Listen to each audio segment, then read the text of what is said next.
गृहस्थी की सराहना करती थी।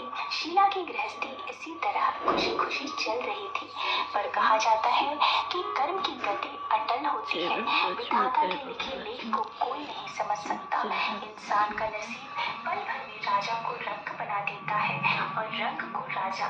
शीला के पति को पूर्व जन्म के कर्म भोगने बाकी रह गए होंगे कि वह बुरे लोगों से दोस्ती कर बैठा और जल्द से जल्द करोड़पति बनने की ख्वाब देखने लगा। इसीलिए वह गलत रास्ते पर चल निकला और करोड़पति बनने की बजाय रोडपति बन गया, यानी रास्ते पर भटकते भिखारी जैसी उसकी स्थिति हो गई।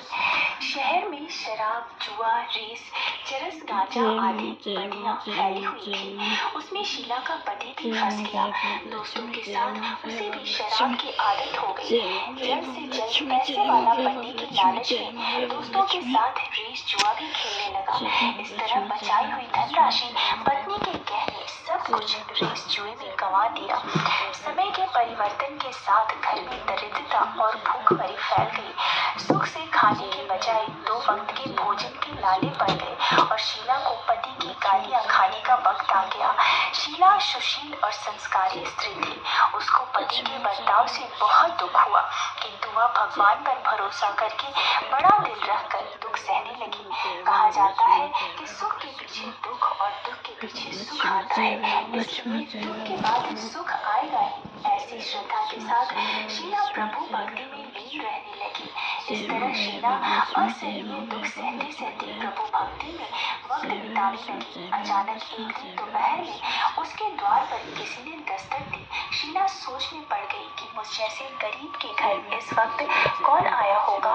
फिर भी द्वार पर आए हुए अतिथि का सत्कार करना चाहिए, ऐसा आर्य धर्म के संस्कार वाली शीला ने खड़े होकर द्वार खोला तो देखा एक माझी खड़ी है। वे बड़ी उम्र की लगती थी, किंतु उनके चेहरे पर अलौकिक तेज दिख रहा था। उनकी आंखों में से मानो अमृत बह रहा था। उनके भव्य चेहरे से करुणा और प्यार छलक रहा था। उनको देखते ही शीला के मन में अपार शांति छा गई। वैसे शीला उस माझी को पहचानती न थी, फिर भी उनको देखकर शीला ने रोम रोम में आनंद छा गया। शीला माझी को आदर के साथ घर में ले आई। घर में बैठाने के लिए कुछ भी न था, अतः शीला ने सकुचाकर एक फटी हुई चादर पर उनको बिठाया। माझी ने कहा, क्यों शीला, मुझे पहचाना नहीं? शीला ने सकुचाकर कहा, माँ, आपको देखते ही बहुत शांति हो रही है। ऐसा लगता है कि मैं बहुत दिनों से जिसे ढूंढ रही थी वे आप ही हैं, पर मैं आपको पहचान न सकी। माँ जी ने हंसकर कहा, क्यों भूल गई? हर शुक्रवार को लक्ष्मी जी के मंदिर में भजन कीर्तन होते हैं, तब मैं भी वहाँ आती हूँ। वहाँ हर शुक्रवार को हम मिलते हैं। पति जब से गलत रास्ते पर चला गया था, तब से शीला बहुत दुखी